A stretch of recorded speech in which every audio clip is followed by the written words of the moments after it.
सीमा Bharti news, Srikaranpur.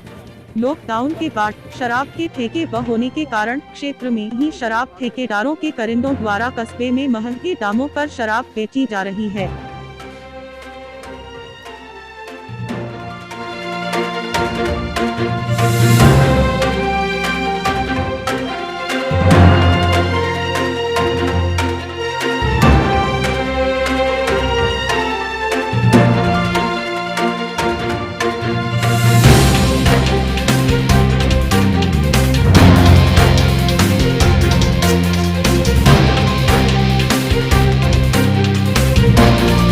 मेरे को recent अभी रिपोर्ट प्राप्त हुई है, जो पत्रकार है उनको धमकी दी है।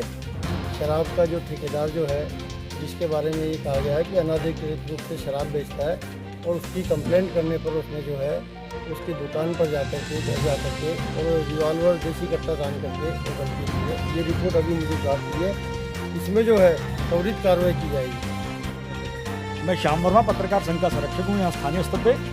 और कोरोना के लिए जो लॉकडाउन हुआ है, तो पिछले 1 महीने से महावीर प्रसाद सागवान नाम का शराब ठेकेदार वार्ड नंबर 16 श्रीकरणपुर में अनाधिकृत रूप से जो शराब बेच रहा है, उसकी शिकायत को लेकर के हमने कल जिला आबकारी अधिकारी श्रीमती प्रतिष्ठा पिलानिया जी, कलेक्टर साहब, नकाते साहब से और एसपी साहब के प्रतिनिधि एडिशनल एसपी सही राम जी से बात हुई, और इसको लेकर के उन्होंने गंभीरता से इस बात को नोटिस में लिया, और उन्होंने कल जब कार्रवाई की तो इस सब चीज़ों से वो नाराज होकर के आज उसने हमारे साथी राजकुमार गौड़, जो हमारे सब पत्रकार संघ के साथी हैं, सीमा भारती के संपादक हैं, इनके कान पे रिवॉल्वर तान करके और ये धमकी दी कि मेरे को महावीर प्रसाद सागवान कहते हैं और आप अपना सोच लेना।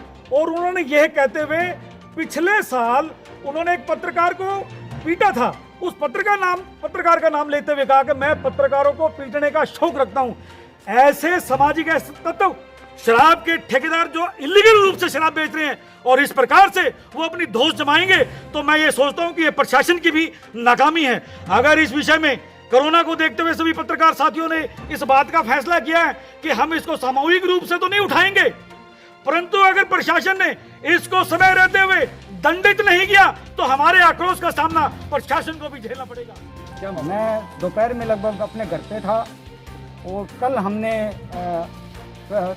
जो कोरोना के बीच में अपने कवरेज करते हैं, तो उस दौरान में शराब बिक्री की जो बात आई, उस पर सभी साथियों ने मिलकर ये फैसला लिया था कि अपने न्यूज़ भी लगाएंगे और उच्चाधिकारियों को अवगत कराएंगे। इसी के अनुरूप हमने सभी साथियों ने मिलकर पिलानिया जी को अवगत कराया। हालांकि मैंने खुद देखा है, क्योंकि मेरा इस गोदाम के समीप ही वो है घर है, तो उसके पास ही मैंने देखा शराब के जो अपने अधिकारी हैं, जो भी आबकारी से, वो आए और उनको पहले सूचित करके कि भाई ऐसे ऐसे करके उच्चाधिकारियाँ बंद कर दो। लेकिन मेरे को ये नहीं पता था, इस दौरान में महावीर जो ठेकेदार है, इसका संचालक, वो आज मेरे घर पे आया और कहता मैंने ऐसे बहुत देखे, पत्रकार देखे हैं, पहले मैंने पत्रकार सुधारे, यही मेरा काम है। अब मैंने कहा ये समस्या मैंने नहीं उठाई है, ये सभी की समस्या है, और मोहल्ले वाले भी इतराज़ कर रहे हैं, क्योंकि रात को 11-11, 12-12 बजे तक यहाँ लोग घूमते हैं, और लॉकडाउन में ऐसी स्थिति पैदा होती है, तो जो हमारा दायित्व बनता है। तो उन्होंने मेरे को ही कहा भी तुम आप हमें यूँ करते हो, ब्लैकमेलिंग करते हो, फलाना। मैं क्या ऐसी कोई साबित कर दे, तो इस हिसाब से मेरे उसने रिवॉल्वर तान दिया और मेरे बच्चे सहम गए। तो मैंने तुरंत मेरे साथियों को बताया और उच्चाधिकारियों को भी अवगत कराया हमने अभी, और जो हमें प्रशासन पर, पुलिस पर विश्वास है, वो नियमित रूप से कार्रवाई करेंगे।